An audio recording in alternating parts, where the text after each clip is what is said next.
Video को like करें, हमारे चैनल को सब्सक्राइब करें।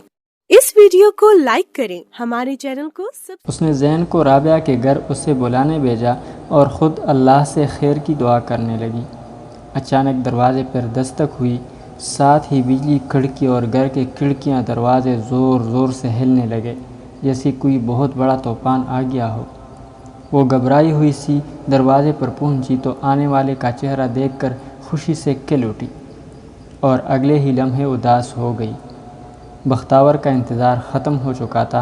हमज़ा लौट आया था अपने गुनाहों का किफ़ारा अदा करने। हमज़ा ने उसे सर से पैर तक देखा, वो बहुत कमज़ोर लग रही थी। उसका हमज़ा ख्याल रखने के लिए पास जो नहीं था।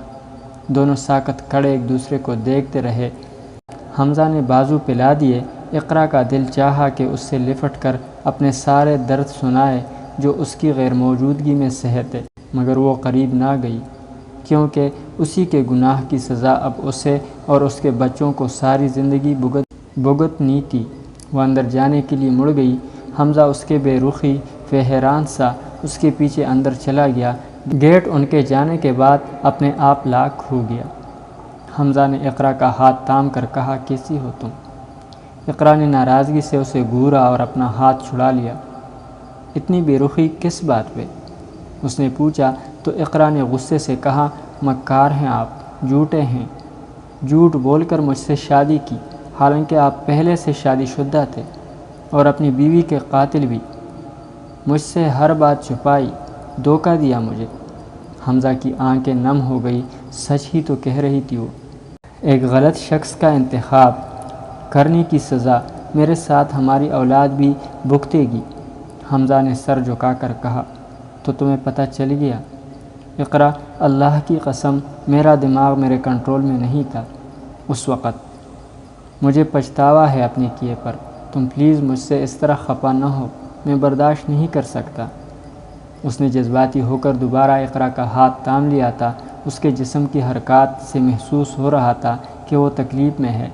हमज़ा ने परेशानी से पूछा, इक़रा क्या हो रहा है? तुम ठीक तो हो ना? उसकी तकलीफ़ शिद्दत इख्तियार कर रही थी। उसने बिना कुछ कहे हाथ छुड़ाकर कमरे की तरफ जाते हुए जैसे हमज़ा को बख्तावर के हवाले कर दिया। वो उसके पीछे लपका तो अचानक ऐन उसके सामने बख्तावर नमदार हुई। हमज़ा के होश उड़ गए।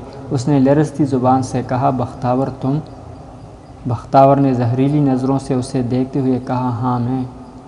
आखिर तुम्हारी मौत और मेरी तड़प इतने सालों बाद तुम्हें यहाँ ले ही आई। हमज़ा बेयकीनी से उसे देखता रहा। अपनी आंखों पे यकीन नहीं आ रहा था, मगर ये हकीकत थी। बख्तावर के चेहरे पे खुशी के आसार थे। उसकी रूह इंतज़ार और इंतकाम की क़ैद से आज़ाद होने वाली थी। कमरे से इक़रा की दर्दनाक चीखें सुनाई दी तो हमज़ा होश की दुनिया में लौटा। उसे अंदाज़ा हो गया था कि बख्तावर अपनी मौत का बदला उसे मार कर लेने ही वाली है। खुश्क होंठों पे ज़ुबान फेरते हुए उसने बख्तावर से कहा, इक़रा को हॉस्पिटल ले जाना है, वो बहुत तकलीफ़ में है। फिर मेरे साथ जो मर्ज़ी सलूक करना, बस थोड़ी सी मोहलत दे दो। बहुत एहसास हो रहा है उसकी तकलीफ़ का। मुझे भी तो तकलीफ़ हुई थी ना। हमज़ा, अपनी बचपन की मोहब्बत की हाथों मौत के घाट उतरते हुए अपनी आंखों में मुस्तक़बिल के सुहाने ख्वाब सजा कर आई थी मैं। पर उम्मीद थी कि तुम्हारी नफ़रत को मोहब्बत में बदल दूंगी। मुझे मौका तो देते।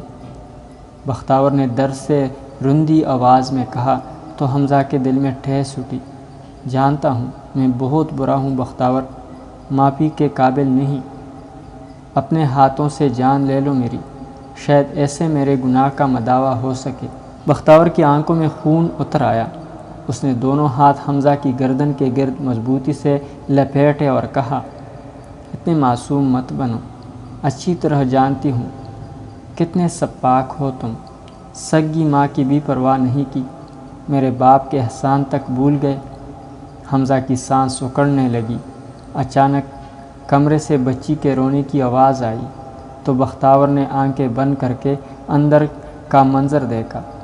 उसके चेहरे पे मुस्कुराहट फैल गई। हाथों की गिरफ्त ढीली पड़ने लगी। हमज़ा उसके तेवर यूं अचानक बदलते देखकर हैरान हुआ। بختاور اس سے دور ہٹی اور کہا، جاؤ میں نے معاف کیا تمہیں، شاید اللہ نے تمہارے لیے کچھ اور ہی سوچ رکھا تھا۔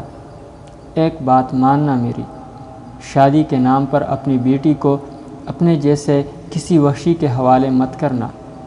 چہرے پر آسودہ سی مسکراہٹ لیے اس کی روح ہوا میں تحلیل ہونے لگی۔ رابعہ اور فیضان زین کو لیے پریشانی کے عالم میں دروازے کے باہر کھڑے تھے۔ کئی دستکوں کے باوجود دروازہ نہ کھلا تو فیضان نے توڑنے کی کوشش کرنے لگا۔ اچانک دروازہ اپنے آپ کھل گیا۔ وہ بے تابی سے اندر چلے گئے۔ سامنے حمزہ کھڑا اپنی سانسیں بحال کر رہا تھا۔ زین پاپا پاپا کہتے اس سے لپٹ گیا۔ کمرے سے بچی کے رونے کی آواز آ رہی تھی۔ رابعہ سیدھی وہیں چلے گئی۔ فیضان نے حمزہ کو گلے لگا کر مبارکباد دی۔ حمزہ شش و پنج میں تھا کہ بختاور نے اسے زندہ کیوں چھوڑا۔ اللہ نے آخر میرے لیے کیا سوچ رکھا ہے؟ کہیں اقرا کو کچھ ہو تو نہیں گیا؟ میں بے صبری سے دروازے پہ ہلکی سی دستک دے کر پوچھا، رابعہ، اقرا اور میری بیٹی ٹھیک ہے نا؟